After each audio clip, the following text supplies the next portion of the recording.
Hozir qo'lingizni boylab qo'yaman hozir. Jim o'tiring undan ko'ra. Kerak emas o'yda kalish. O'yda hech kim kalish kiymaydi. Aldamang. Yo'q edi bu yerda kalish.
Ota-onaga oq bo'lish Allohga shirk keltirish bilan yonma-yon turibdi.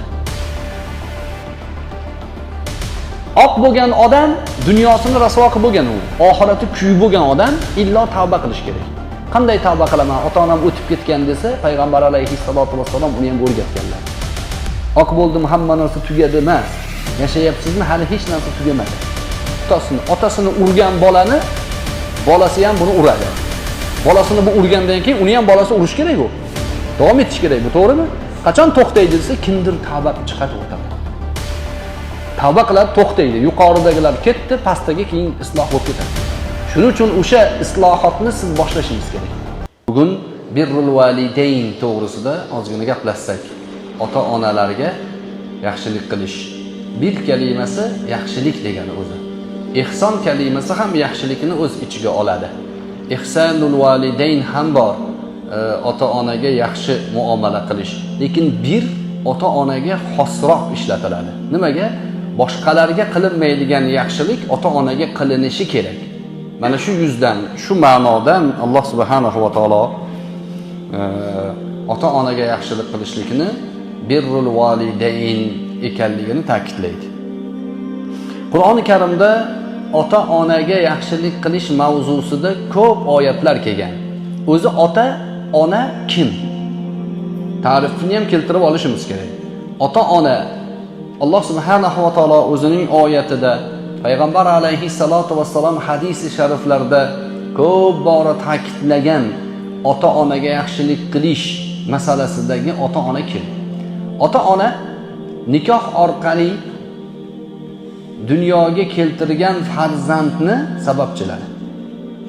Nikoh orqali bo'lish kerak. Nikohsiz tug'ilgan bolalarni bizning shariatda ba'zi o'rinlarda otaga nisbati yo'qolib qoladi. Nimaga yo'qoladi? Chunki hadis sharifda payg'ambar alayhissalatu vassalom aytadilarki, al-waladu lil firosh deydilar. Bola to'shakka nisbat beriladi. Nima degani? Nikohga nisbat beriladi. Bu endi fiqhiy masalada juda ko'p tahlilini qilsa bo'ladi, bir narsani eslatib qo'yish kerak. Masalan deylik, bir odamni bir ayol nikohida guvohlar bilan nikohlangan, shariatda yashayapti. Lekin ayolning oyog'i qiyshiq chiqdi. Suyuq oyoq. Alloh ko'rsatmasin. Boshqa joydan bola olib turib keldi. Nima bo'ladi desa, bola to'shakka nisbat beriladi. Chunki bolani nikohda turgan paytidagi otasini inkor qilib boshqa joydan boshqa otaga nisbat berib bo'lmaydi. Nikohda turganga to'shakka nisbat beriladi. Shariatning bu qoidasi jamiyatni islohi uchun muhim. Al-waladu lil firosh deyaptilar. Bola to'shakka nisbat beriladi. Demak, ota-ona sog'lom shar'iy nikoh qonuniy asosdagi oiladan farzand dunyoga keltirsa, o'sha farzandga nisbatan ota va ona deyiladi ularni. Mana shu ma'noda qisqaroq bir ta'rifni bilib qo'yishimiz kerak. Shu bilan birga bolani nasabsiz qo'yishlikdan ehtiyot bo'lish kerak. Javobgarligi og'ir. Payg'ambar alayhissalatu vassalom hattoki ba'zi rivoyatlarida erkaklarga buyurganlar, nutfani qayerga tashashni e'tiborini qil deganlar. To'g'ri kelgan joyga inson o'zini shahvoniyatini qondirib ketaverishi to'g'ri emas. Hatto onani tanlash masalasida ham bunga urg'u berilgan. Bolaning otadagi haqqi bolaning onasini yaxshi tanlash. Yaxshisini tanlash. Chunki ayollar huquqi haqida ko'p gapiriladi. Ayol ojiza bo'lganligi uchun himoya qilinadi. Ayol ojiza ko'ringani uchun bitta yig'lab ko'z yoshini chiqarib bersa, hamma o'shani haq deb o'ylayveradi. Lekin juda ko'p jinoyatlarga ayollar sabab bo'ladi. Payg'ambar alayhissalatu vassalomning yo'llariga tikon tashlagan xotin edi. Abu Lahabning xotini edi. Ayol kishi edi shu. Hamza radhiyallohu anhuni qorinlarini yorib, jigarlarini chiqarib chaynagan xotin kishi edi. Nuh alayhissalatu vassalomning oilalaridagi bo'layotgan sirlarni dushmanga sotayotgan sotqin ayol kishi edi. Lut alayhissalatu vassalomning oilalaridagi xoyina ham ayol edi. O'shaning uchun ayolni hurmat qilamiz, lekin ayolni tanlashlikda go'ngda axlatxonada o'sgan gulga aldanib qolmang bo'ydoqlar. Chiroyli ko'rinsa lap bitib ilinmang. Surishtiring uni. O'shaning uchun aytiladi yoshlarga, "Hoy, nikoh masalalarida ota-onani maslahatini oling. Siz bilmaysiz. Sizni ko'zingiz qorayib turibdi, qorningiz och, oldingizga kelgan narsani yeb qo'ygingiz kelaveradi. Keyin pushaymon qilmang, sassiq narsani yeb qo'yib. Ota-ona maslahat qilsin, o'rgansin orqasida kim bu? Nima bu? U ulug'larning, kattalarning tajribasi muhim bunaqa narsada. Demak, onaga munosabatni, otaga munosabatni agar biz to'g'ri yo'naltirib olsak, Qur'oni Karim bizga bir necha oyatlarda ota-onaga yaxshilik qilishlikni Qur'on oyati bilan buyurdi. Qur'onda qayerda Alloh taolo o'zigagina ibodat qilishligini buyurgan bo'lsa, qayerda? O'shaning orqasidan ota-onaga yaxshilik qilishlikni buyurgan. Alloh taolo aytadi: "A'udhu billahi minash shaytonir rojim. Wa iz akhadna mithaqa bani Isroila la ta'buduna illalloha va bil validayni ihsana." Eslang, Muhammad alayhissalom Bani Isroil qavmi bor edi. Bizdan oldingi o'tgan Musa alayhissalatu vassalomning qavmlari. O'shalardan olgan va'damizni eslang. Ya'ni o'zi payg'ambar alayhissalatu vassalom bir narsa eslarida edi-yu, eslaridan chiqib qolib, Alloh taolo eslatyapti emas bu yerda. Bu yerda ma'no nima? Eslang degani, biz sizga bir ma'lumotni beramiz, ummatga eslating degani. Bizga eslatyaptilar. Eslatish vazifasini ado qilyaptilar. Bu vazifa nimadan iborat? Bizdan oldingi qavmlardan ibrat olishimiz kerak. Bizdan oldingi qavmlar Alloh subhanahu va taolo tomonidan ya'ni va'da olindi ulardan. Bani Isroildan va iz akhadna mithaqa bani Isroil.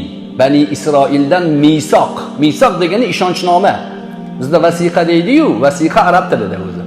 Vasiqa ishonchnoma degani. Bo'ldi shu ishni qilaman deb go'yoki ikkita odam o'zaro kelishadi. Alloh subhanahu va taolo Bani Isroil bilan kelishdi. Ulardan va'da oldi. Va'da nima edi? La ta'buduna illalloh. Faqat Allohga ibodat qilasizlar deb buyurdi ularga. Ular xo'p dedi. Keyin nima dedi? Va bil validayni ihsana dedi. Allohgagina ibodat qilishlikka xo'p degandan keyin ikkinchisi ota-onaga yaxshilik qilishlar dedi. Qarang, Qur'oni Karimda bizdan oldingi qavmlar ichida, Bani Isroilda bo'lgan Musa alayhissalatu vassalomga ergashish kerak bo'lgan odamlarga Alloh subhanahu va taolo misoq olyapti, ulardan va'da olyapti. Bu va'daga ko'ra ular faqat Allohgagina ibodat qilishlikka va'da berishyapti, ortidan ota-onaga yaxshilik qilishlik. Isro surasida aytadi Alloh taolo: "A'udhu billahi minash shaytonir rojim. Va qada robbuka alla ta'budu illa iyyahu va bil validayni ihsana." Robbingiz hukm qildi. Qado degani hukm degani. Qada robbuka degani Robbingiz hukm qildi, ya'ni buyurdi. Bizda aytib qo'yaylik, podshohning hukmi vojib deb. Haqiqiy podshoh Alloh, birodarlar. Ko'pchilik tilyog'lamachilik qiladi-da, podshohga yoqaman deb podshohning amri vojib qilib har xil gap tiqishtiradi. Yo'q, Allohning hukmi vojib, birodarlar. Va qada robbuk, Robbingiz hukm qilyapti, vojib, birodarlar. Nima?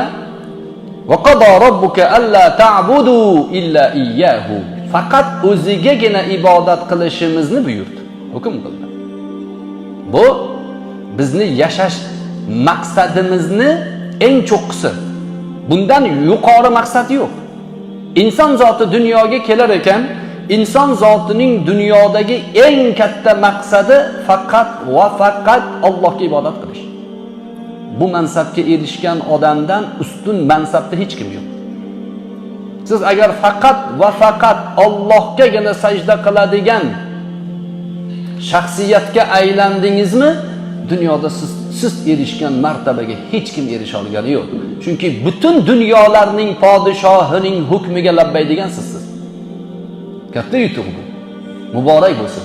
Allohning masjidiga kirib subhana robbiyal a'la deya olish va masjiddan chiqqandan keyin Robbim menga nimani buyurgan shuni qilaman birinchi deyish, bu katta yutuq.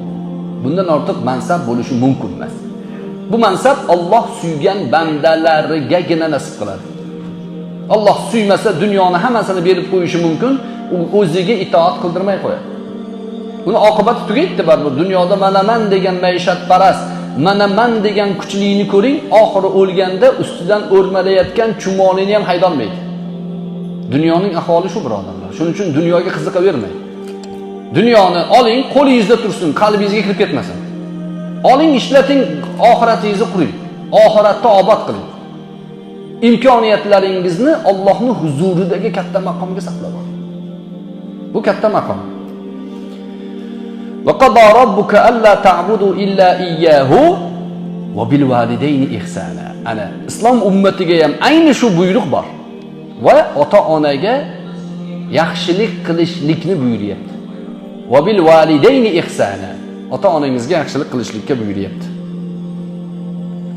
إما يبلغن عندك الكبر أحدهما أو كلاهما فلا تقل لهما أف ولا تنهرهما وقل لهما قولا كريما. Ota-onaga qanday yaxshilik qilinadi? Buning rukunlarini, farzlarini Alloh taolo oyatning davomida aytayapti. إما يبلغن عندك الكبر. Sizni huzuringizda ota-onangizni ikkisi keksaydi. Keksalik yoshiga yetdi. Biri keksalik yoshiga yetdi yoki ikkalasi sizni tiriklik paytingizda, farzandlar tirikligi paytida ota-onaning biri yoki ikkalasi, ikkisi keksalik yoshiga keldi. O'shalarga keksa bo'lib qolgan paytida kuchdan qolgan bo'ladi-da ota-ona. Bola kuchga to'lgan bo'ladi. Endi bolaga ota-onaning jismoniy quvvati yetmay qoladi. Yoshligida ko'taradi, o'ynaydi, aylantiradi, kuchi yetadi-da, to'xtatsa to'xtaydi, to'xtamasa qulog'idan cho'zadi, tarbiya qila oladi, ya'ni nazorat qila oladi. Endi ota-ona keksaydi. Badanidan suv qochdi, quvvat yo'q, ko'zda nur kam. Gapirishga zo'rg'a yaraydi-da.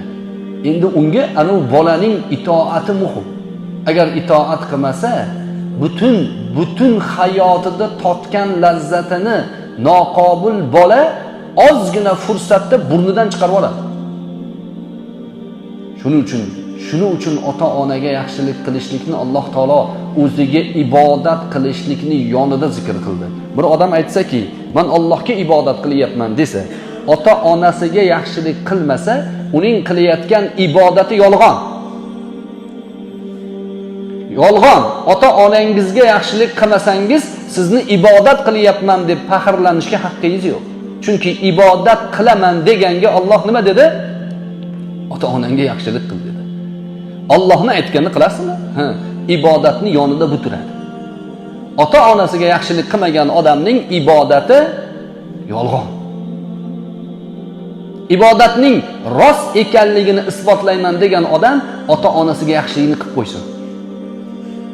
Boshqalarga yaxshilik qilishdan oldin ota-onasiga yaxshilik qilmasdan boshqalarga qilayotgan yaxshilik ham yolg'on. U yaxshilik emas, manfaat uchun nimadir qilyapti u. Yaxshilik qilganda edi, birinchi kimga qilardi? Ota-onasiga qilardi. Mana shu rukunlarni Alloh taolo o'rgatyapti. Agar keksayib qolsa ota-onasi, biri yoki ikkisidan bittasi nima qil desa, Alloh taolo nima deyapti? "Va la taqul lahuma uffin" deyapti. "Fala taqul lahuma uffin." Ota-onaga uf dema deyapti. Uf kalimasining mo'jizaligi bor, birodarlar.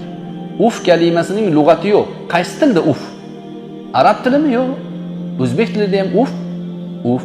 Qirg'iz tilida ham uf, uf. Turk tilida ham uf. Xitoyda ham shu, Amerikada ham shu, birodarlar. Qur'onning mo'jizasi insonning umumbashariy tilini zikr qilyapti. Ota-ona umumbashariyda. Hammaning ota-onasi bor. Dunyoga kelgan odam o'zidan o'zi osmondan tushgani yo'q. Uni ota-ona dunyoga keltirdi. Ota-ona bilan o'g'il o'rtasidagi ajralmas rishtalar ichida uf ishlamasin dedi. Uf nima edi o'zi? Aztajiru degani arab tilida, o'zbekchaga to'ydim degani. Sandan to'ydim degani. Bitta ma'nosi. Yoki sassiq narsani hidi insonning burniga kelsa uf deydi.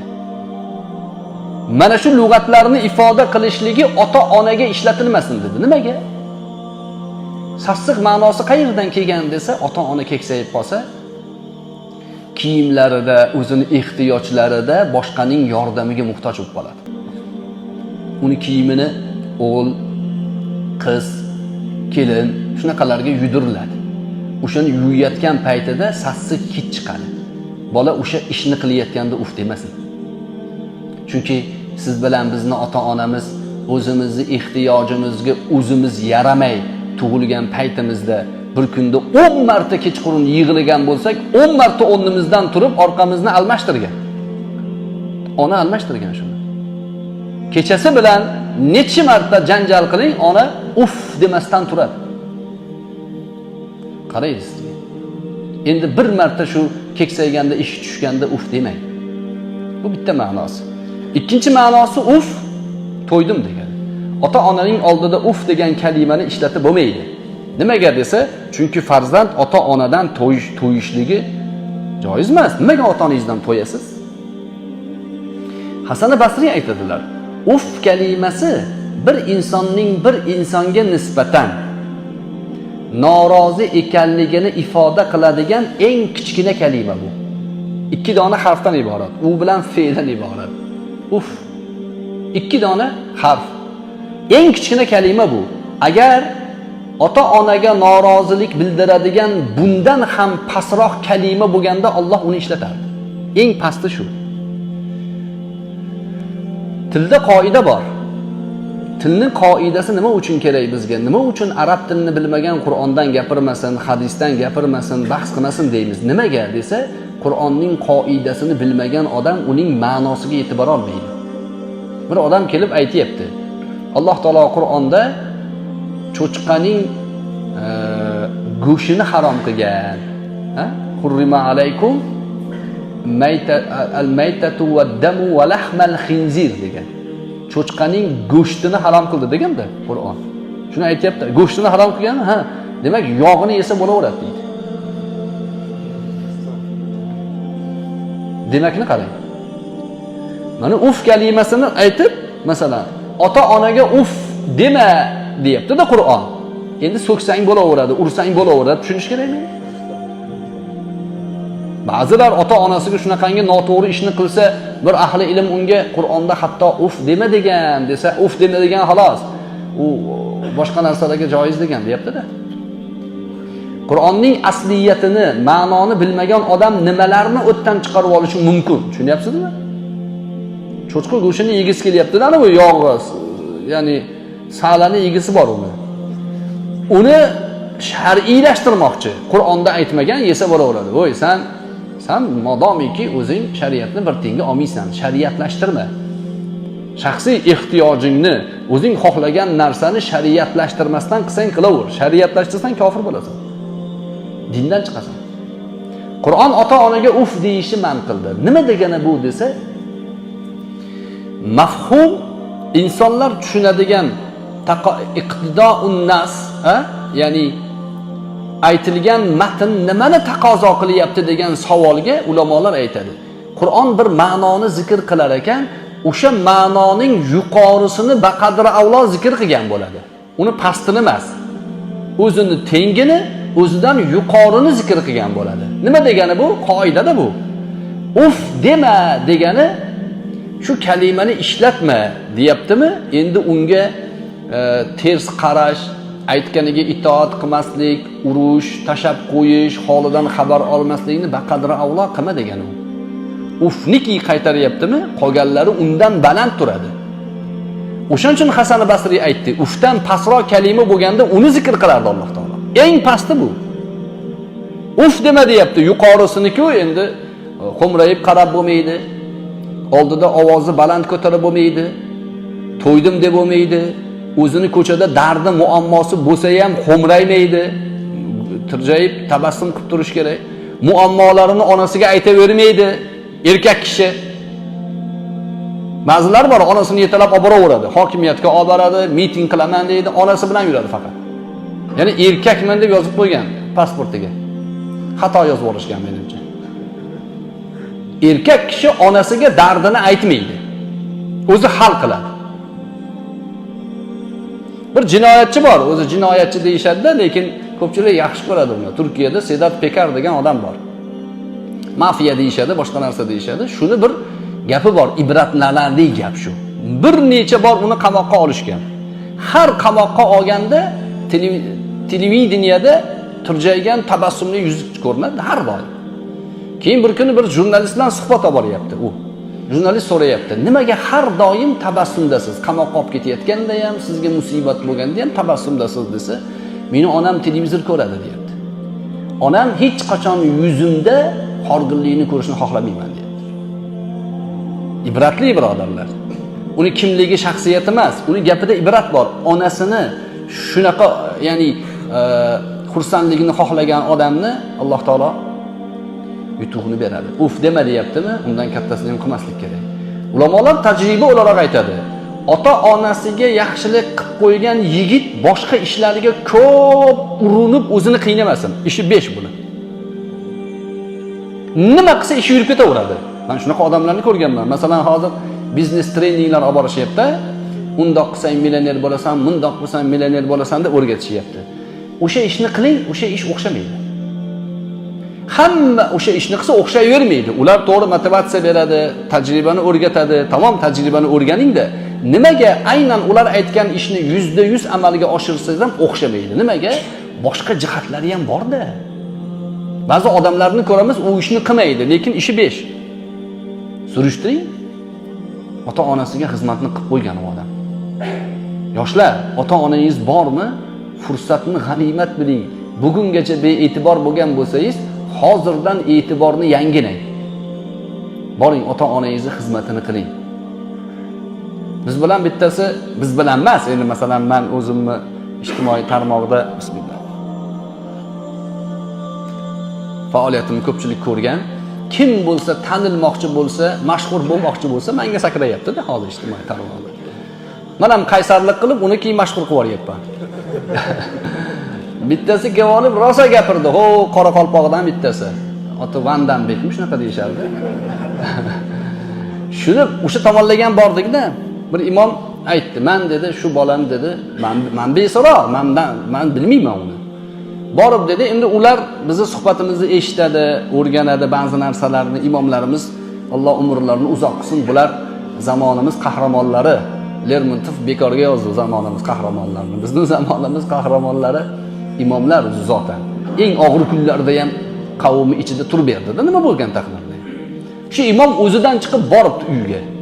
Borsam deydi, dadasi ko'chada har turli ishlarni qilib yuribdi.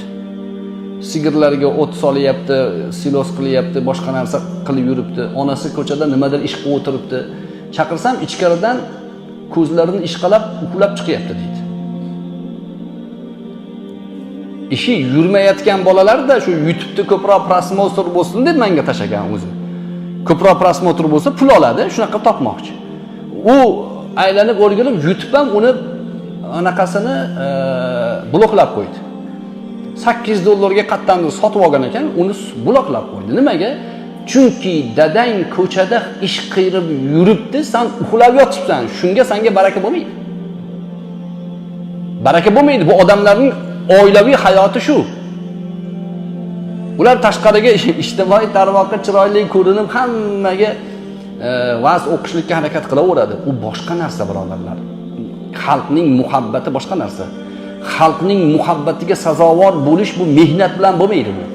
Bu boshqa narsa bu. Bu o'rnida ota-onangizga qilgan yaxshiligingizni javobi bilan bo'ladi. Endi ota-onasiga yaxshilik qilmagan odam ovora bo'lmasin. Ishi yurmaydi. Hech qachon yurmaydi. Ota-onasiga oq bo'lgan, ota-onasini ya'ni aytganini qilmagan odamlarning ishi yurmaydi. Qur'oni Karim aytayapti. "Vala taqullahuma uffin" deyapti. Uff dema deyapti-ya. Otang sigir boqsin, sen uyda uxlab yot degani emas u. "Vala tanharhuma nahr" bu o'sha jerkish. Ota-onaga jerkib gapirib bo'lmaydi. Qanday gapiriladi? "Va qullahuma qawlan kalima." Eng sahiy gaplarni topib gapir deyapti. Ota-onangiz bo'lsa, shu ota-onangiz nimani yoqtiradi? O'sha gapni topib gapirish kerak. Eng chiroyli gap. Gap yoqmayaptimi, jim turish kerak. Jim turish kerak. Ota-onani oldida bolani haqqi yo'q.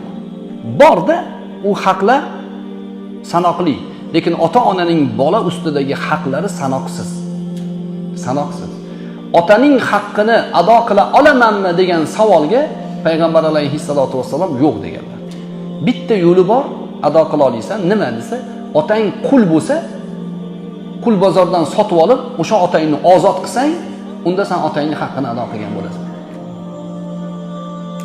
Makka mukarramada haj marosimida bir yigit onasini yelkasiga opchib olib tavof qildirayotdi. Hazrati Ibn Umar ko'rib qoldilar. "Onangmi?" dedilar. "Ha, onam" dedi. Shunda dedi, "Nechi qanchalik masofadan olib keldim" dedi. "Yelkamda ko'tarib" dedi. "Haj qildirdim" dedi. "Men" dedi, "onamning haqqini ado qila oldimmi" dedi. Deganda, "Kechqurun bir marta bedorligini haqqini ado qilganing yo'q" dedi. "Sening uchun bir kecha bedor bo'ldi-yu, uni haqqini ado qilganing yo'q" dedi. Onaning haqqini ado qilib bo'lmaydi.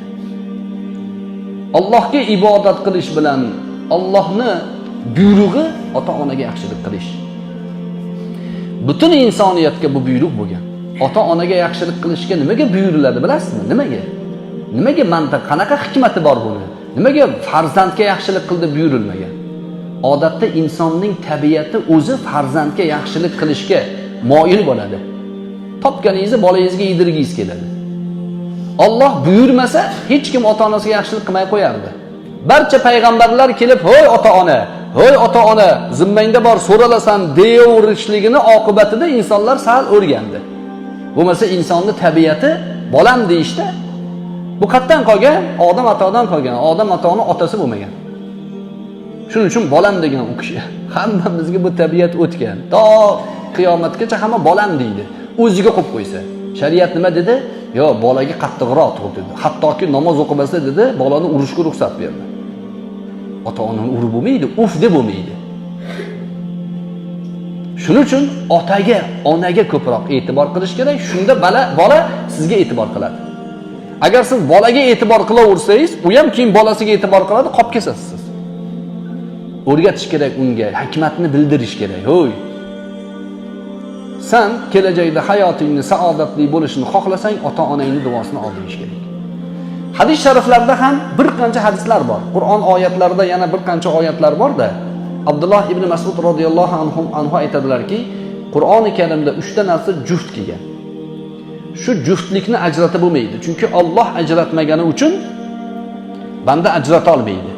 Birisini qilib, ikkinchisini qilmagan odamdan ikkalasi qabul qilmay turadi Alloh taolo. Ikkalasini qilish kerak. U nima desa, birinchisi Atiulloh va atiur rasul. Qur'oni Karimda qayerda atiulloh kelgan bo'lsa, yonida va atiur rasul kelgan. Ha? Allohga itoat qilyapman deb kim sunnatni tark qilsa, payg'ambar alayhissalatu vassalomga itoatni tark qilsa, zotan u Allohga itoat qila olmay qoladi. Shunda sizga bitta ilmiy yana haqiqatni aytay. Allohga qanday qilib itoat qilamiz? Alloh biz bilan gaplashmaydiki. Bizga vahiy jo'natgani yo'qki. Qanday itoat qilamiz? Illo rasulga itoat qilib bilan itoat qilamiz. Rasulga itoatsiz Allohga itoat qilib bo'lmaydi. Bu Qur'onning sobit dalili bu. Qur'onda buni, ya'ni ma'nosini burib bo'lmaydigan gap bu. Keskin gap. Allohga itoat, rasulga itoat bo'ladi. Kim Allohga itoat qilmoqchi bo'lsa, rasulga itoat qilish kerak. Kim rasulga itoat qilsagina Allohga itoat qilgan bo'ladi. Bu shunaqa gap. Qur'oni Karimda dalolati boshqacharoq har xil ma'noni burishi mumkin bo'lgan gaplardan bittasi ulamolarga ergashish. Masalan, atiulloh va atiur rasul va ulil amri minkum. O'zinglardan bo'lgan ishboshilarga itoat qilinglar, deyapti Alloh taolo. Ulil amr kim desa, Abdulloh ibn Mas'ud, Abdulloh ibn Abbos radhiyallohu anhu aytibdilarki, ulamolar deyaptilar. Ulamolarga nimaga Alloh taolo buyuryapti desa, rasulga qanday ergashamiz desa, ulamolar o'rgatadi bizga. O'zimiz qanaqa qilib rasulullohga ergashamiz? Rasulullohning so'zlarini biz eshitar ekanmiz, minglagan ulamolarning xizmati sababli eshitamiz. Buxoriy ulamomidi? Ulamo edi, olim edi. Bu olim xizmat qilmaganda edi, Buxoriyning hadislarini qatdan topardik. Qatdan biz 1400 yildan keyin Rasulullohning gapini eshitardik. Sahih to'plamlarni hammasini to'plab kelib, menga shu masalada tahoratning farzini chiqarib ber desa, shu yerda o'tirgan odam emas, dunyodagi hamma yig'ilsa chiqara olmaymiz hozir. Tahoratning sunnatlari, vojiblari, mustahablari qatdan chiqaramiz? Hadislar bir-biriga qaysi biri qachon aytilganini qatdan topamiz? Illo bunga kim bizni yetkazdi? Mazhab ulamolar. Nima uchun mazhab haqidagi gap o'ta muhim desa, chunki ulamolar bular. Ulamolarga ergashayotganmiz, Rasulullohga ergashayotgan bo'lamiz. Rasulullohga ergashayotgan bo'lsak, kimga ergashamiz? Allohga ergashayotgan bo'lamiz. Shu sababli biz ulamolarimizni, Imom Maturidiyni, Imom Ash'ariylarni shuning uchun qattiq himoya qilishlikka majburmiz. Ular himoyaga muhtoj emas-da. Ularning ehtiyoji yo'q, bizning ehtiyojimiz bor. Nimaga? Agar bu ulamolarimizni maydondan olib tashab, 3-4 ta o'sha bir ish qo'lidan kelmaydigan, faqat shu osh yeyishni biladigan 3-4 ta odam chiqib olgan hozir. Nima deydi? Men to'g'ridan to'g'ri Qur'ondan, hadisdan olaversam bo'lmaydimi? Sahobalardan olaversam bo'lmaydimi deydi. Nechta sahobani taniysan desa, tanimaydi. Bir kishi menga aytayapti, Nu'mon ibn Sobit radhiyallohu anhu payg'ambar alayhissalatu vassalomdan rivoyat qilgan deyapti. Ko'pchilik o'tiribdi-da. Nu'mon ibn Sobit radhiyallohu anhu Rasulullohdan rivoyat qilgan desa, atrofda hamma unga hayron tikilyapti. Zo'r ekan bu, qaranglar, sahobani tanirkan deydi. Nu'mon ibn Sobit sahoba emas, Abu Hanifa u. Abu Hanifani boshqa ismlari bilan odamlarni aldayapti. Shular aytayapti, to'g'ridan to'g'ri sahobadan olaman deyapti. Bilmaydi, o'qimagan. O'qimaganligi aytmas, lekin hozir ko'pchiligimiz o'qimaganmiz. Lekin o'qimagan bo'lib turib, men o'qiganman deb da'vo qilsa, bu ayb, birodarlar. Ayb. Shuning uchun ulamolarga itoat Rasulullohga itoatga olib boradi bizni. Rasulullohga qanday itoat qilishligini ulamolar o'rgatadi. Kim Allohga itoat qilyapman desa, Rasulga itoat qilmasa, uni Allohga itoat qilishligi qabul emas. Chunki Rasululloh Qur'onda Allohga itoat qilish bilan yonma-yon turadi.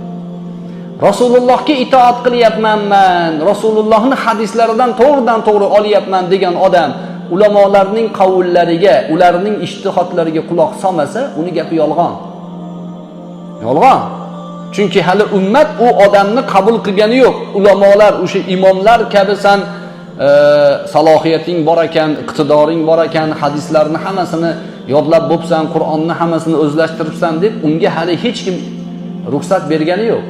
Xohlagan joydan olaver deyishlikka. Zotan u o'zini fikrini aytayapti. Abu Hanifani inkor qilyapti-da, Imom Maturidiyni inkor qilyapti-da, o'zini fikrini aytayapti. Biz uni fikriga ergashishlikka majbur emasmiz. Biz ulamolarga ergashamiz. Shunda Rasulullohga ergashamiz, shunda Allohga ergashgan bo'lamiz.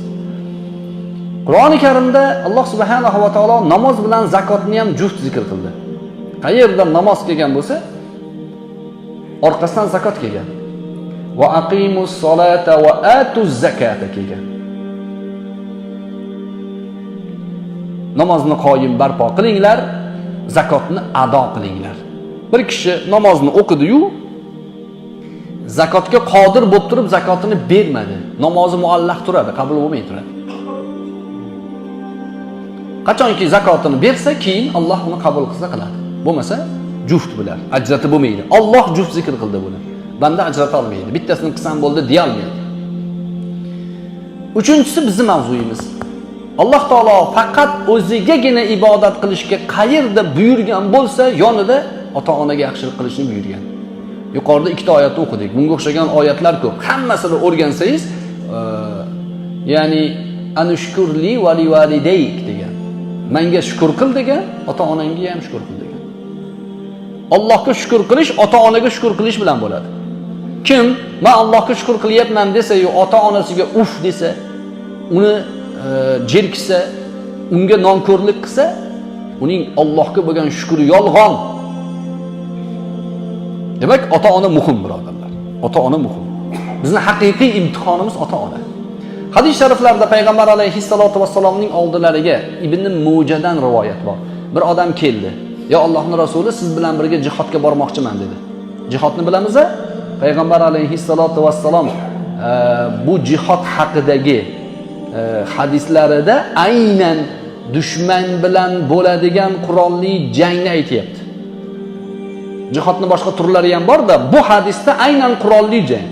Odam borib jonini tikadigan joy. O'zining jonini tikadigan o'ringa kelib, "Ya Allohning rasuli, siz bilan jihod qilmoqchiman" dedi. Payg'ambar alayhissalom, "Ota-onang bormi?" dedilar. "Ha, ikkalasi ham bor" dedi. "Bor, o'shalarning haqqida jihod qil" dedilar. Keyin yana keldi. "Ya Allohning rasuli, siz bilan jihodga bormoqchiman axir" dedi. Keyin aytdilarki, "Ota-onangga yaxshilik qil dedim-ku, bor o'shalarning oldiga" dedilar. U ketdi. Yana keldi. Yana kelganda, yana shu gapni gapirganda payg'ambar alayhissalom, "Voy holing xarob bo'gur. Sen gapimni eshitmading shekilli. Jannat xohlaysanmi?" dedilar. "Ha, jannat o'shani oyog'ini ostida" dedilar. Al-jannatu tahta aqdamil ummahat hadis deb yozib qo'yishadi. Bu matn bilan bu hadis yo'q. Biz hadislarni iste'molida ham juda zaki, juda hassos bo'lishimiz kerak. Aynan al-jannatu tahta aqdamil ummahat degan hadis yo'q. Lekin bu ma'noda hadis bor. Payg'ambar alayhissalatu vassalom irji' fajahid fihima fa innal jannata qadamayha deganlar. Mana shu matn bor. Bu Ibn Mujada kelgan sahih rivoyat. Lekin matnni inson o'zi xohlagandek to'qib olib bu hadis deyishligi xatarli, birodarlar. Nimaga? Qur'ondan, hadisdan, payg'ambar alayhissalatu vassalom aytmagan gapdan jumla to'qisak, u jumladan shar'iy hukmlar chiqib ketib qoladi.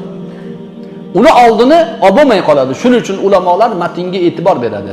Fa innal jannata tahta qadamayha deganlar. Ularning oyog'i ostida jannat, sen qidirayotgan jannat. Bor qayt deganlar, qaytib ketgan. Yana boshqa shunga o'xshagan rivoyatlar bor. Bir kishi onam yig'lab qoldi, siz bilan jihad qilmoqchiman deganda, bor onangni qanday yig'latgan bo'lsang, shunday kuldir deganlar. Bor onangga xizmat qil deganlar. Bu ham o'sha rivoyatlardan, sahih rivoyatlardan. Imom Muslimda ham bunga o'xshagan rivoyatlar kelgan. Sahih to'plamlarning barchasida ota-onaga yaxshilik qilish jihoddan ustun qo'yilgan. Endi jihodni shunaqa turi bor. Safarbarlik deyiladi. Unda qo'liga qurol ushlashi mumkin bo'lgan har bitta erkak o'zining yurti, millati, dinini, nomusini himoyasi uchun chiqishi zarurat bo'lib qoladi. Chunki askarlarning quvvati yetmay qoldi, dushman bostirib kelyapti. Hamma chiqish kerak. Unda ota-onaga yaxshilik qilaman deb o'tirib bo'lmaydi. Zotan ota-ona ham aytadiki, bizni qo'y, sen himoya qil yurtni deydi. O'shanaqa paytda chiqish kerak. Biz ilmni berkitmaymiz, borini aytib ketamiz. Safarbarlik bo'lgan paytida unda gap yo'q. Lekin safarbarlikni kim e'lon qiladi? Bu masalada muftiy e'lon qiladi, birodarlar. Har bir mamlakatning o'zining muftiysi bor. O'sha muftiy e'lon qiladi bu gapni. Bugungi kunda 4 ta odam chiqib olib qo'liga qurol ko'tarib, men jihad qilyapman, farzi ayin bo'ldi, kelinglar desa, ularning gapi ilmiy asosga suyanmagan gap. Ilmga asoslangan gap emas. Unga ishonib ketib qolmasligimizni tushundik. Zotan xalqimizning aqli hushi joyida, unga ergashganlar parokanda bo'ldi qanchalar. Hozirgilar alhamdulillah ko'zimiz ochildi. Bitta hadisni qisqaroq aytamiz. Abdulloh ibn Mas'ud radhiyallohu anhu payg'ambar alayhissalatu vassalomdan ayyul a'mal ahabbu ilalloh deb so'raganlar. Bu muttafaqun alayh hadislardan. Qaysi amal Allohga ya'ni yoqimli, suyukli? Alloh taolo qaysi amalni yaxshi ko'radi? Deganda payg'ambar alayhissalatu vassalom as-salatu ala vaqtiha deganlar. O'z vaqtiga ko'ra o'qilgan namoz. Vaqtida o'qilgan namozdan afzal amal yo'q dedilar. Ulamolar nima uchun namozni aytdilar, iymonni aytmadilar desa, zotan namozni kim o'qiydi? Iymonlilar o'qiydi. Shuning uchun iymonni namozning ichiga qo'shib ketdilar. Keyinchi degan Abdulloh radhiyallohu anhu. Keyin birrul validayk deganlar. Ota-onangga yaxshilik qilish. Namozdan keyin qarang, payg'ambar alayhissalatu vassalomning hadislarini ma'nosiga e'tibor bersangiz, Qur'onning uslubidan chekinmagan. Qur'onda qayerda Alloh faqat o'zigagina ibodat qilishga buyurgan bo'lsa, ortidan ota-onaga yaxshilik qilishni buyurdimi? Rasululloh ham eng yaxshi amal qaysi desa, namozni buyurib, ortidan ota-onaga yaxshilik qilish deyaptilar. Rasulullohning gaplari shaxsiy fikr emas-da, ya'ni Qur'onga muvofiq hadislar. Ota-onaga yaxshilik qilish. Uchinchisi keyin nima deganda al-jihadu fi sabilillah deganlar. Alloh yo'lidagi jihad deganlar. Bularni nima uchun bunaqa 3 ta narsani aytib qo'ydilar? Yana so'rasam yana aytardilar deganlar. Shu bilan to'xtadim deganlar. 3 ta narsada to'xtadilar. Payg'ambar alayhissalatu vassalom bitta sifatlari javami'ul kalim. Ya'ni bir jumlani tuzar ekanlar, juda ko'p ma'nolarni o'z ichiga oladi. Payg'ambar alayhissalatu vassalomning jumlalari. Namozni markazlashtirib qo'ydilar. Qolgan hamma yaxshiliklar namoz atrofiga jamlanadi. Allohgaki bergan va'dasida turgan odam haqiqiy ma'noda sog'lom fitratda boshqa keyin va'dalarning ustidan chiqadi. Allohga bergan va'damiz namoz bir kunda 5 vaqt va'da birodarlar. Bizga yuklatilgan vazifa. Buni ado qila olmagan odamdan boshqa narsalarga ishonch yo'q. Endi shu yerda yana bitta ishkol bor. Namozni o'qib odamlarni uxlatayotganlar bor. Ularning namozida ishkol bor. Chunki innas salata tanha anil fahsha'i wal munkar dedi Alloh taolo Qur'onda. Alloh yolg'on gapirmaydi. Namoz innas salata arab tilining qoidasini bilgan biladi. Alif lam bilan keldi mana shu joyda as-salata deb. Nimaga desa haqiqiy namoz degani bu. Haqiqiy namoz o'qigan odam fahsh va munkardan to'xtaydi. To'xtaydi, yomonlikka qo'li bormay qo'yadi. Birovning haqqidan qo'rqadi. Qo'rqadi, uxlamaydi kechqurun. Chunki namoz o'qiyapti u. Alloh bilan har kuni 5 vaqt roza aytishyapti. Allohning huzuriga kiryapti har kuni. Uyaladi, hijolat qiladi. Aytadi, men deydi Allohni tanigan odam bo'lsam, nimaga birovning haqqiga xiyonat qilishim kerak? Nimaga birovning ko'nglini og'ritishim kerak? Nimaga omonatga xiyonat qilishim kerak deydi. Namoz, haqiqiy namoz insonni o'zini tarbiyalab oladi. Shuning uchun namozni aytib qo'ydilar. Qolgan narsalar shunga qo'shiladi. Nimaga ikkinchi ma'noda, ikkinchi sanoqda ota-onani zikr qildilar desa, chunki inson bandalar bilan bo'ladigan muomalalar ichida markaziy nuqtada ota-onasi turadi. ota-onasiga yaxshilik qila olgan odamdan boshqa narsalarni kutaverasiz. U yaxshi odam u. Omonatdor odam, otasining duosini olgan odam. Onasi haqqiga duo qilgan odam bu. Demak, buni ishlariga Alloh subhanahu va taolo rivoj beradi, boshqalar ham unga ishonadi endi. Ota-onasiga yomonlik qilgan odamdan boshqa joyda ishonchi yo'q. U otasiga yomonlik qila olgan. Siz kimsiz? Sizni erta kunda yo'q qilib ketadi. Uni hayotda ko'rib turibsiz-ku. Ota-onaga yaxshilik qilish markazlashgan narsa, ota-onaga yomonlik qilgan odamdan hamma yomonligini kutsa bo'ladi. Rasulullohni sallallohu alayhi va sallam jumlalarining ma'nosini, chuqurligini qarang. Shu nuqtaga markazlashtirib qo'ydilar, bo'ldi. Nimaga oxirida jihodni zikr qildilar desa, inson har doim nimanidir rashk qiladi. Masalan, ayolini rashk qiladi, o'zini mahramlarini rashk qiladi, o'zini mashinasini rashk qiladi, nomusini rashk qiladi, misol uchun, yurtini, vatanini, millatini rashk qiladi. Ana shu rashklar ichida eng kuchligi din, birodarlar. Iymoningizni rashk qilsangiz, sizdan hamma boshqa narsani kutsa bo'ladi. Siz vatan uchun ham joningizni bera olasiz, ayolingiz uchun ham joningizni bera olasiz. Har qanday rashkda nomusingizni himoya qilib jonni tikib ola olasiz. Chunki siz diningiz uchun joningizni tikib olgan odamsizda. Shuning uchun shuni aytib qo'ydilar. Eng cho'qqilari bular. Buni qo'lga kiritgan odam cho'qqidagi odam. Ota-onaga oq bo'lish masalasida ham ko'p gaplarni payg'ambar alayhissalatu vassalom aytganlar. Sizlarni 7 ta halok qiluvchi gunohlardan ogohlantiraman deganlar. 7 ta katta gunoh bor. Katta emas, kattalarning kattasi. Min akbaril kabair degan. Kabira gunohlarning kattalari. Birinchisi nima deganda ash-shirku billah, Allohga shirk keltirish. Ikkinchisi nima deganda al-uquq al-validayn deganlar. Uququl validayn, ota-onaga oq bo'lish. Qarang, oyat bilan hadislarning uyg'unligini qarang. Ilohiy ta'limot shunaqa bo'ladi. Hech qachon bir-biriga ziddiyat topa olmaysiz. Ota-onaga yaxshilik qilish, Allohga ibodat qilish bilan teppa-teng. Ota-onaga oq bo'lish, Allohga shirk keltirish bilan yonma-yon turibdi. Oq bo'lgan odam dunyosini rasvo qilib bo'lgan u. Oxirati kuyib bo'lgan odam illo tavba qilish kerak. Qanday tavba qilaman? Ota-onam o'tib ketgan desa, payg'ambar alayhissalatu vassalom uni ham o'rgatganlar.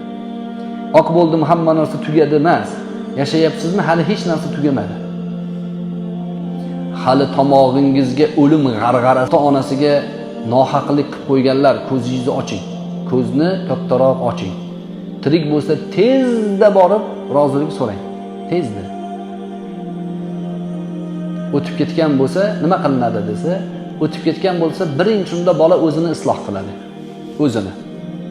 Duosi ijobat bo'ladigan makonga kirib olmasdan turib qilgan duo ijobat emas-da. Har qanday zalotoy nomerni tersangiz telefon tushavermaydi. Chunki bitta raqam xato ketyapti. Siz xohlagan odamning nomi zalotoy bo'lmasligi mumkin. To'g'ri nomerni terish kerak. Chiroyli nomer terish kerak emas, to'g'ri nomerni terish kerak. Tushadi. Xuddi shu singari inson tavbasi qabul bo'lishi uchun o'zini nomerini to'g'rilash kerak. Telefon qilsa tushadigan bo'lish kerak. Xizmat doirasida bo'lsa unga tushib bo'lmaydi. Inson o'zini isloh qilish kerak, solih bo'lish kerak, tavba qilish kerak, namozlarni boshlash kerak. Birinchi ota-onaga yaxshilik qilmoqchi bo'lgan odamning ishi bu. Nimaga birinchi namozlarni boshlash kerak dedi? Chunki 5 vaqt namozdan keyin ota-onaning haqqiga duo qilinadi. Ota o'tib ketgan, yotibdi o'g'limdan nima kelarkin deb. Ruhlar olamida xuddi bizni singari gap so'zlar bo'ladi. Har kuni ruhlar yig'ilishib bir-birlariga sizda nima gap, sizda nima gap qilishadi. Bir ruh pachaga chiqib ketgan, xaroba bo'lib ketgan, hayron bo'lishadi. Bu nimaga bunaqa bo'lib ketdi desa, buni bolasi g'ib betavfiq. Ichib nima harom xarish bo'lsa qilib yuribdi, undan la'nat kelib yotibdi bu bechoraga. deydi. Ba'zi ruhlar bor, birdan martabasi ko'tarilib qoladi. Hayron bo'lishadi. Bu deyishadi, martabasi ko'tarilib qoldi. Nimaga bunaqa desa, buni bitta bolasi qori bo'ldi. har kuni namozdan keyin haqqiga duo qilyapti. O'sha duoni sharofatidan bu martabasi ko'tarilib qoldi deydi. Biz hammamiz o'lamiz birodarlar. O'lgandan keyin ortimizdan duo qiladigan bola tarbiya qilib qo'yishimiz kerak. Uning uchun halol rizq bilan boqishimiz kerak bolalarni. Harom bir joydan teshib chiqadi. Bola ota-onasiga oq bo'lgan bo'lsa-da, o'zini isloh qilishlikka hali imkoniyat bormi, foydalansin. O'zini isloh qilsin, ota-onasining haqqiga duo qilsin va ota-onasining kimda nima qarzi, haqqi bor, ularni ado qilsin. Ota-onasi kimlar bilan do'st edi, ular bilan aloqani tiklasin. Qarindosh urug'lardan aloqani tiklasin, ota-onasining haqqiga duo qilsin, istig'forni davom ettirsin. Alloh taolo zora gunohlarini afu qilsa, keyingi ishlariga maqom berdi. Chunki silsilaviy davom etishi mumkin emas. Kimdir chiqadi oradan. Masalan, qoida. Ota-onasiga oq bo'lgan bola, otasini urgan bolasi ham buni uradi.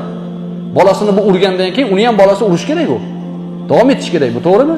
Qachon to'xtaydi desa, kimdir tavba qilib chiqadi o'rtada. Tavba qiladi, to'xtaydi. Yuqoridagilar ketdi, pastdagi keyin isloh bo'lib ketadi. Shuning uchun o'sha islohotni siz boshlashingiz kerak. Chunki davom etishligi yaxshi emas. Insoniyat qirilib ketadi bunda. Yaxshi odamlarga qo'shilish kerak, yaxshi joyga, martabaga harakat qilish kerak, Allohning diniga amal qilish kerak. Masjidga kirib keldingiz, orqa saf ham bo'laveradi demang. Birinchi keldingizmi, oldi safga o'ting. Oldi safdan inson o'zini orqaga tortsa, Alloh uni hayotda ham orqaga tortib qo'yadi. Oldi safda bo'ling. Har doim yaxshiliklarda oldi safda bo'ling. Xizmatni oldi safga chiqing.